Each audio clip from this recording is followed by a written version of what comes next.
O Espírito Santo de Deus diz que nos conduz, nos liberta, mas isso não elimina a nossa tarefa de fazer aquilo que é responsabilidade nossa. Por que é que eu tenho responsabilidade disso? Porque agora meus olhos estão abertos, agora meu pensamento consegue enxergar o que é mal como mal e o que é bem como bem. E portanto eu posso tomar essas decisões, porque o Espírito de Deus pega na minha mão e diz, vamos, e a única resposta que Ele espera da vida de cada um de nós é, sim Senhor.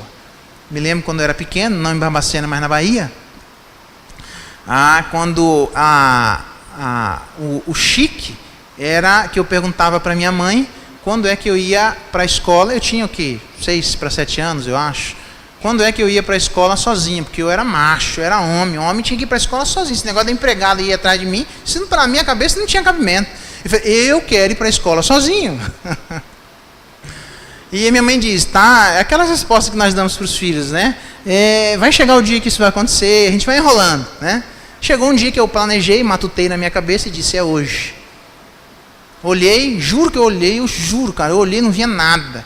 E a empregada segurava na minha mão, eu mordi a mão da empregada e saí vazado. E quando atravessei a rua, fui atropelado. Falei, não é possível, cara, eu juro que eu olhei e não tinha nenhum carro. Fui parar no hospital, meu pai bravo do jeito que era. Antes de fazer alguma coisa com a empregada, ela já, na hora, já sabia que a cobra ia fumar. Ele foi lá para perto de mim e disse, vem cá, conta para mim o que aconteceu. Eu disse para ele assim, eu queria ir para a escola sozinho. E eu mordi a mão da empregada e saí correndo.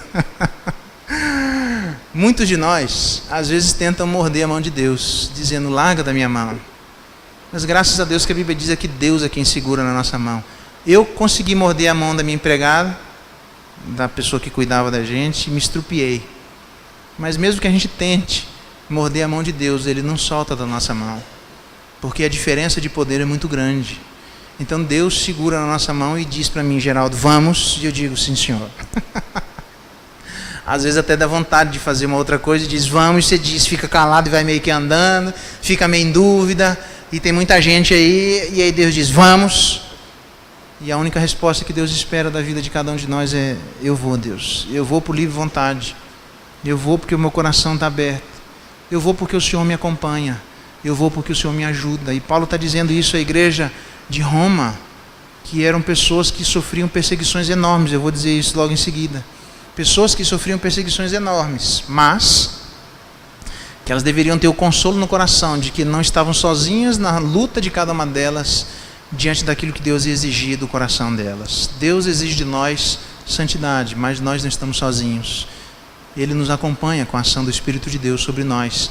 Portanto, o Espírito de Deus não só habita na nossa vida, veja só, o Espírito de Deus é aquele que nos liberta, o Espírito de Deus é aquele que habita em nós, o Espírito de Deus é aquele que nos acompanha depois da libertação, e o Espírito de Deus é aquele que vai ressuscitar a vida de cada um de nós.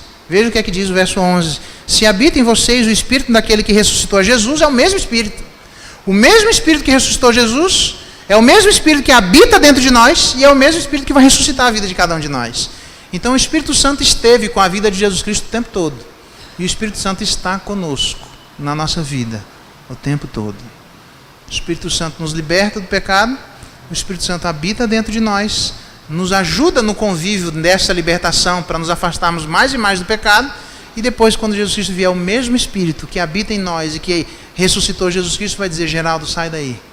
E agora, ó mar e ó terra, onde é que está o corpo do Geraldo? Traz para cá de volta que agora eu preciso continuar a minha companhia com Geraldo e eu vou continuar eternamente, com o Espírito de Deus habitando dentro de mim de maneira absolutamente maravilhosa e plena. E isso é uma promessa que Deus fez à vida de todos aqueles que foram libertos pelo Espírito e que o Espírito de Deus acompanha a vida de cada um deles. Você pode dizer isso à vida de seu irmão. O Espírito Santo de Deus está sempre com você. Diga isso à vida de seu irmão. Libertação e mortificação são as duas coisas. Diga isso à vida dele. O Espírito Santo está sempre com você. Esse é o ponto. Terceira comunicação. Nos comunica da nossa libertação, nos comunica da nossa mortificação, nos ajudando, mas a terceira coisa é que ele nos comunica da nossa filiação. E aqui é interessante, verso 15, nós chamamos agora o Pai de Pai, né? Verso 16, o próprio Espírito testifica com o nosso Espírito que somos filhos de Deus. Tem uma voz lá no fundo de Geraldo, você é meu. Então, o Espírito de Deus, nessa testificação da filiação, ele testifica 3 coisas. Primeira delas, aquilo que Jesus Cristo fez pela vida de cada um de nós. Nem sempre, irmãos, mesmo com a condução do Espírito de Deus, às vezes o nosso coração quer morder na mão de Deus. E a gente não consegue, a gente peca do mesmo jeito. E a única coisa que cabe a mim e a você porque aí o Satanás vai tentar, e os inimigos, botar na nossa cabeça que a gente não é filho de Deus. Porque você pisou na bola. Como é que pode? Você é crente? Crente faz isso que você fez? Você não pode ser crente. E aí começa aquelas coisas. E tem muita gente que faz o que faz e de fato não é crente. Mas tem muita gente que faz o que faz, mas é crente. E fica aquela tristeza no coração por aquilo que fez. E o que nós precisamos fazer? Olhar para aquilo que Jesus Cristo fez. Nós não temos mais, por exemplo, a segunda testificação do Espírito de Deus sobre a nossa filiação, que são os frutos da santidade. É ele mostrar, olha, Geraldo, como é que você está indo, olha como é que você está obedecendo a Deus, dá uma olhada nos frutos dignos de arrependimento permeando a sua história, dá uma olhada como a sua vida é carregada de frutos, e é eu quem acompanhei a vida de cada da sua vida. É aquilo que Paulo disse, eu sou o pecador, o principal deles, porque persegui a igreja de Deus, mas eu trabalhei muito mais do que eles, mas não eu, a graça de Deus comigo. Deus está sempre com a vida de Paulo, Deus estava conduzindo sempre o coração dele, e Deus, uma das coisas que fazia para fortalecer o coração de Paulo é dizer, olha, Paulo, o tanto que você já fez. E Paulo sabia que ele tinha feito muito, mas ele sabia que era fruto da graça de Deus sobre a vida dele. Assim somos nós. Nós erramos. E em determinados momentos nós não temos os frutos de santidade para dar alegria ao coração de Deus, é o nosso coração de que nós somos filhos dele. Ainda como filhos, às vezes nós erramos. E aí o que nós fazemos para entendermos que somos filhos do Senhor? Só tem um jeito. É você olhar para a obra de Cristo e dizer, Senhor, me perdoe. É exatamente aquilo que João diz. Olha, eu escrevo essas coisas, filhinho, para que vocês não pequem. Todavia, se pecarem, lembre-se que vocês têm um advogado junto a Deus, Jesus Cristo, o justo. O Espírito de Deus, ele vai mostrando para nós, você é filho. Pois é, mas eu errei. Eu sei que você errou, mas você continua sendo filho. Mas é bonito demais. Porque há muita gente com dúvida sobre a sua identidade, porque errou. Há muita gente com dúvida sobre quem é, porque pisou na bola. E aí vem o Espírito de Deus lá dentro da nossa alma e diz, Geraldo, você é filho meu. Marcelo, Paulo, João, José, vocês são meus filhos. Vocês erraram, exatamente, vocês têm a consciência que erraram porque o Espírito está junto com vocês. Não faz mais isso, não vai mais por esse caminho, mas vocês continuam sendo filhos. Daí eu acho estranho aquelas igrejas, não vou citar nome, mas nem precisa muito, né?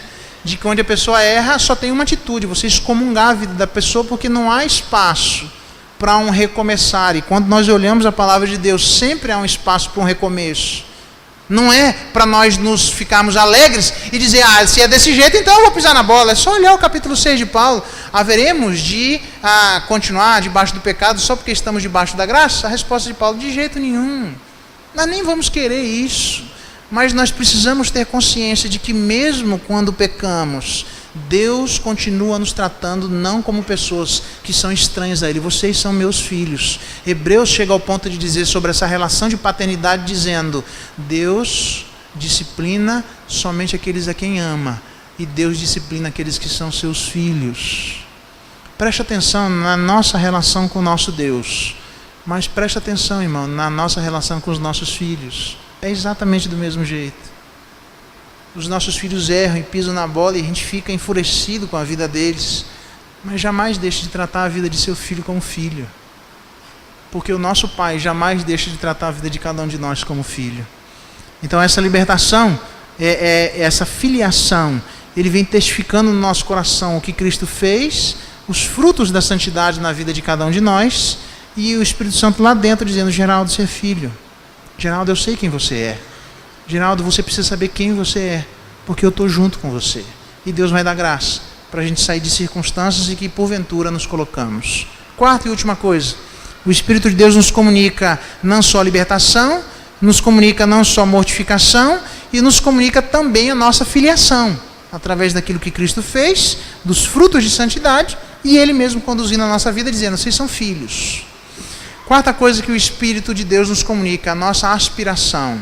Verso 17. Ora, se somos filhos, somos também herdeiros, herdeiros de Deus e co-herdeiros com Cristo. Preste atenção. Se com ele sofremos, para que também com ele sejamos glorificados. A pergunta é: que tipo de aspiração é essa? Quem é que está envolvido nessa nossa nova herança? O verso 16 fala que é o Espírito Santo, o verso 17 fala que somos filhos, se é filho tem que ter um pai, e ele diz agora que nós somos herdeiros, co-herdeiros com Cristo, Pai, Filho e Espírito Santo, agindo para doar alguma coisa à vida de cada um de nós. E o que é que ele doa à vida de cada um de nós? O que é que ele comunica à vida de cada um de nós? A graça de sermos glorificados, mas a graça de sofrermos em Jesus Cristo.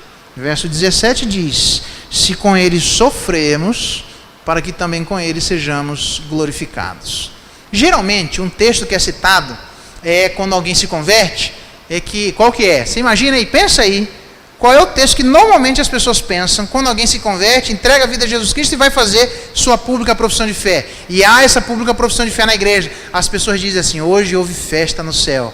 Porque a festa no céu quando um pecador se arrepende aqui na terra. Não é assim que a gente ouve? Hoje foi um culto festivo. Eu confesso que no meu coração eu tenho um misto de sentimento, de alegria e de tristeza. Alegria porque é verdade que as pessoas, existe festa no céu quando o pecador se arrepende. É verdade que há alegria no coração de Deus quando essas coisas acontecem.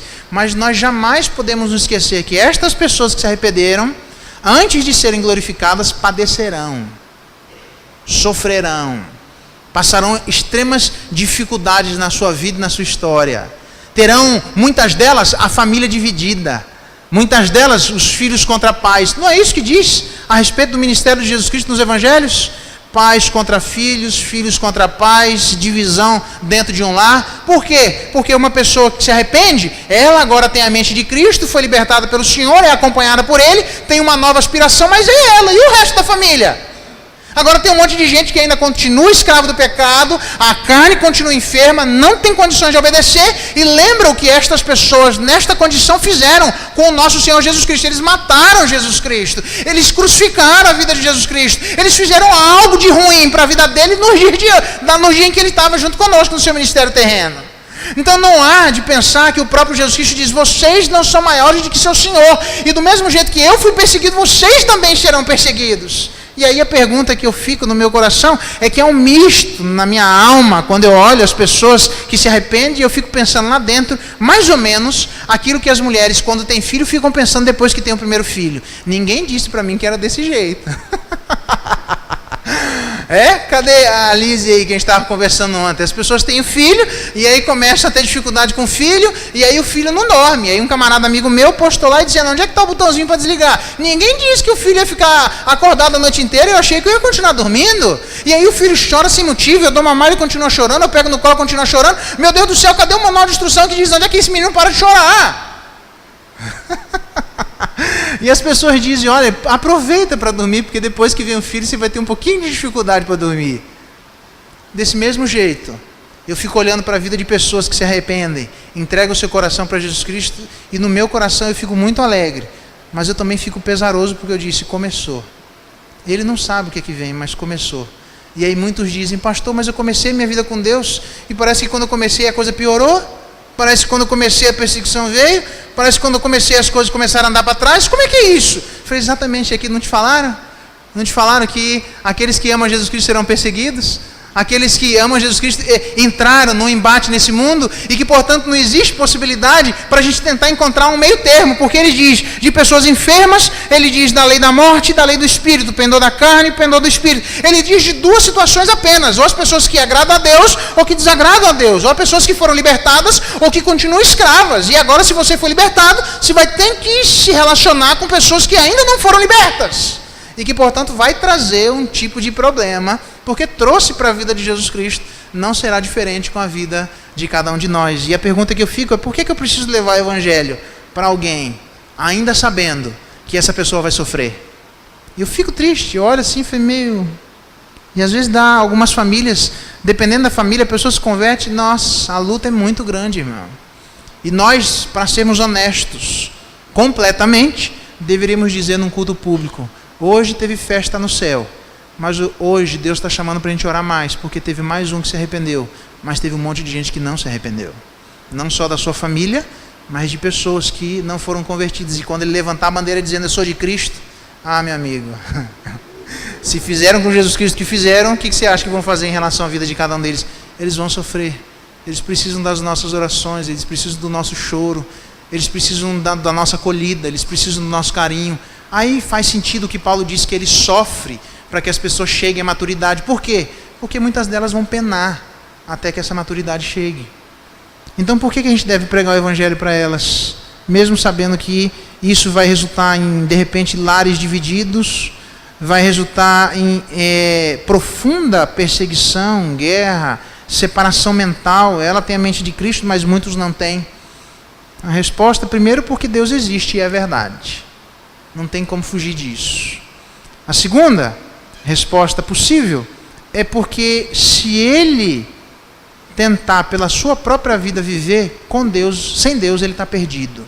Os liberais podem tentar mudar muita coisa, mas eles não conseguem mudar duas palavras, perdição e inferno. Eles não conseguem. Então, a gente deve pregar o evangelho a elas. Verso 13, preciso explicar isso. Porque se viverem segundo a carne, vão caminhar para a morte, mas se viverem pelo Espírito, mortificando os feitos do corpo, viverão. Ele não está dizendo que pela nossa obediência nós vamos conquistar a glorificação. Ele está dizendo que isso aqui diz respeito à alegria. E é isso, Eli. A pergunta que você me fez há um tempo atrás, eu sempre estou procurando a resposta para ela. Não só para você, mas para mim também. Em determinado momento, a Sueli perguntou, mas cadê aquela alegria de ser crente? Aquela alegria que nós temos registrado na história de algumas pessoas. Está aqui a resposta. Esse mortificar os feitos do corpo, viverão, não é viverão no que diz respeito à glorificação, porque ninguém será justificado perante a lei, perante a obediência. É por graça. Então, que vida é essa que ele está se referindo? É que quando, pelo auxílio do Espírito Santo de Deus, nós mortificamos os feitos do corpo, nós encontramos a verdadeira vida abundante nos dias de hoje. O problema é que a gente não encontra a verdadeira vida abundante nos dias de hoje, porque nem sempre a gente mortifica os feitos do nosso corpo como deveríamos. E aí o Espírito Santo de Deus habita e a tristeza habita junto. E você não consegue se alegrar, porque Deus não deixa você se alegrar. Você só vai conseguir se alegrar quando você conseguir mortificar. E aí a verdadeira vida vai começar a brotar no seu coração. Então você deve pregar o evangelho. A vida das pessoas, mesmo sabendo que elas vão sofrer. Primeiro, porque Deus existe e é verdade. Segundo, porque sem Deus elas estão perdidas e vão para o inferno. E terceiro, porque você sabe o fim da história. Porque o verso 17 diz, se com ele sofremos, para que também com ele sejamos glorificados. Graças a Deus que ele termina assim. Porque os sofrimentos do tempo presente não são para comparar com a glória que nós haveremos de ter junto com Deus. Então mesmo que eu fique com um misto de alegria e tristeza, porque eu sei que a pessoa se arrependeu, mas eu sei que existe alguma dificuldade no coração dela, porque ela vai sofrer, eu olho lá para o último dia e digo, olha, eu sei que você vai sofrer. Não é isso que nós dizemos para ela? Mas a alegria que ainda está para chegar é muito maior do que esse tipo de sofrimento. Vamos lá, eu vou sofrer junto com você, eu vou me entristecer junto com você, mas vamos junto, porque esse sofrimento não pode nem se comparar depois que nós estivermos no céu, e 1 bilhão de anos no céu. Você já parou para pensar nisso? 1 trilhão de anos no céu.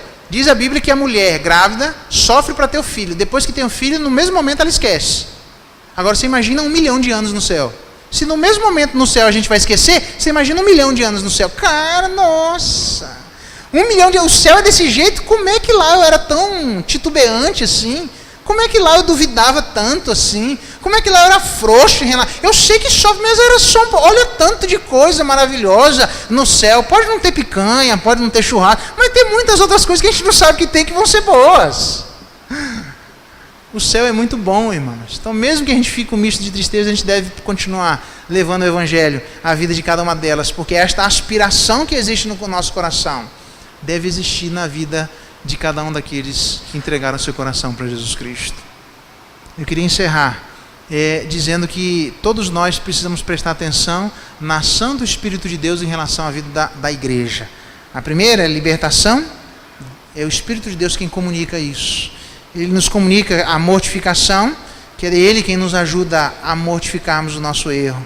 Terceiro, Ele nos comunica a nossa filiação, nós somos filhos de Deus. Se você tem dúvida, irmão, você deveria se perguntar seriamente se de fato você é filho de Deus.